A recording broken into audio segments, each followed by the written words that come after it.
كتاب الله دستوري وخير الخلق أسوتنا.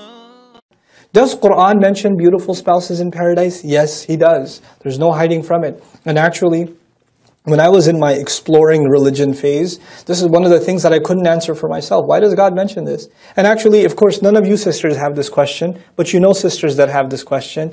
Brother, Quran talks about these spouses for men in paradise. What do women get? None of you have that question, of course, because you know someone who does. Right? So I'm just talking to that someone. You can tell them about their confusion when we're done with this discussion. Because never has a sister come to me and said, I have this problem. She says, my cousin, my friend, there's a sister I know who was asking me, and I was wondering how I could answer her. Okay, we'll play along, that's fine. No problem. So, but the question actually arose in my mind too. What's the deal with these kinds of like sensual rewards and beautiful women and all of this stuff? And they're physically being described too. This surah actually minimally describes them physically. But even then, why? And I was kind of seeking the answer, and rahimahullah, I had very brief conversations with this man, Dr. Israr Ahmed. Very briefly did I get to personally meet him. And it's one of those, it's a very intimidating personality, rahimahullah. He passed away. And he was actually visiting New York, and he's sitting there, and the first time I saw him without his hat on, sitting on the couch, and one of the uncles, he's just sitting there, and he's lost in thought. He's had like Pat Riley slick hair back, and I was like, yeah, that's scary. So I'm just sitting next to him, awkward silence, and of all the things that could have come, I had so many questions. I was like, so, why does Allah talk about hur in paradise? Oh God, what have I done? That's all he knew of me. Okay. So he tells me something. This is his own insight, but I found it profound. He said that he said it from one perspective, and then actually an elder that I love and respect a lot, again in New York, and shared with me another perspective, piece of wisdom that it's satisfied me at least. I don't know if it'll satisfy you, but I'll share what I found to be satisfying to me. He said, young men in a society that are exposed to fahsha all the time, the thing that the Prophet fears for his ummah is shamelessness the most. And our religion, compared to any other, is the most conservative and the most restricting when it comes to interactions between men and women. From dress code, to the kinds of conversations you can have, to khalwa, to being alone with a non-mahram, to the settings and gatherings and things like that. It has the most restrictions. After all, you guys haven't gone through it, but if you get a chance, go back to the recordings and go through Surah An-Nur. Surah An-Nur talks about even the code of people coming and knocking on your door, that they shouldn't just walk into your house. Let the women make the arrangements and be in a separate place and all of that. Like, there's like a proper code, and so much so that there are hours of the day where your children can't walk into the bedroom. They have to knock outside. You have to have code put in your home for gender interaction. It's pretty amazing stuff. How boys after a certain age or kids after a certain age can't share a blanket. They can't even share a blanket with each other. There's so many incredible restrictions about this stuff. There's so many precautions about this stuff in our religion. It's kind of something to wonder about. And then the exact opposite is described in Jannah. Right? This is a young man, he's got no restrictions, he's got beautiful spouses and this and that, and they're this beautiful and that beautiful, and their attributes are being described. And Dr. Saab rahimahullah said, this is precisely why. This young man is going to go to college and he's going to keep his eyes low, and there's going to be a girl barely dressed. He's going to say, hey, how you doing? And he's not going to look back. He didn't say it that way, but he's not going to look back, and he's going to say, Allah has better for me. No, Allah has better for me. Allah has better for me. And he's just going to keep himself safe. Even though his raging hormones inside are asking him to, his eyes are begging to look. His curiosity is begging. The opportunity is there, the freedom is there, the youth is there, the energy is there, the looks are there, everything is there for him, but he says, no, I'm going to hold back, I'm not going to do it. I'm not going to even take one step in that direction. Allah has better for me.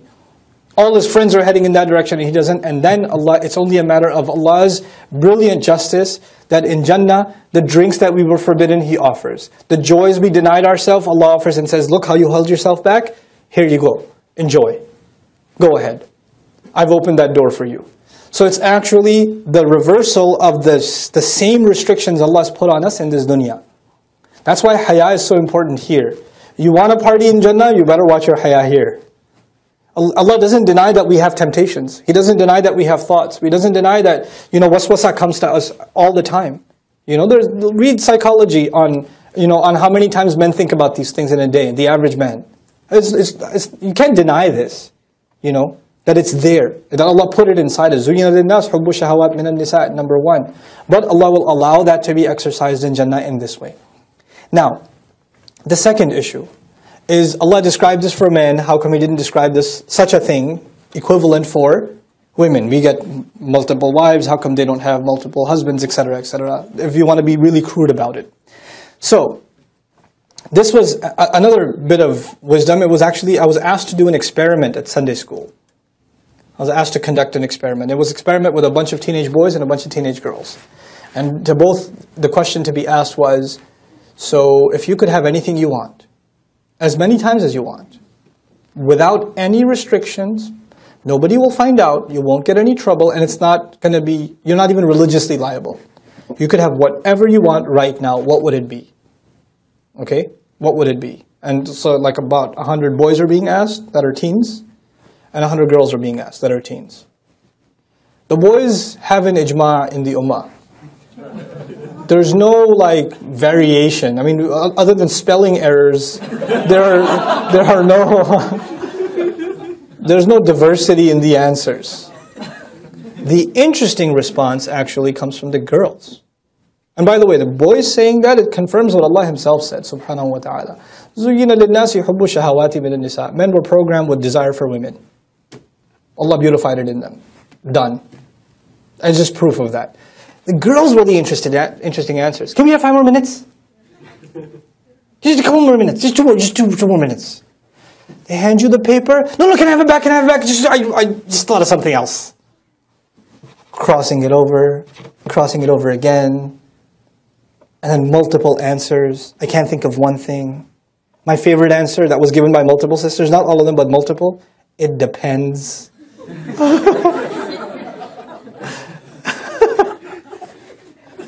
It's too good. It's too good. Others, I just want to be with my mom. Some said a pony. So all kinds of answers.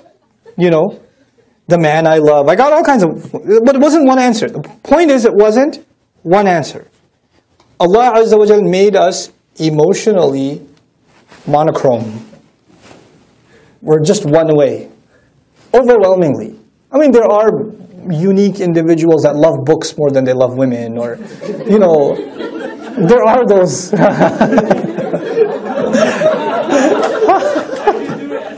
How do you do it? Okay. But overwhelmingly, He made us one way. And so Allah described it. Now, I don't want to appease to sisters. This is my own conviction, and I'm not shy. Personally, I don't think I'm shy to explain what Allah Azza wa Jal does. We have to be true to Allah's word. We're not here to make anybody happy or upset. We're just here to explain to the best of my understanding, what Allah Azza wa Jal says. Okay? In my personal opinion, the rewards of women described in Jannah are actually more eloquent. They're more eloquent. I'll share with you an Arabic expression you might be familiar with. رُبَّ سُكُوتٍ, I don't know, the quiz is on Monday. رُبَّ سُكُوتٍ أَبْلَغُ مِنْ كَلَامٍ.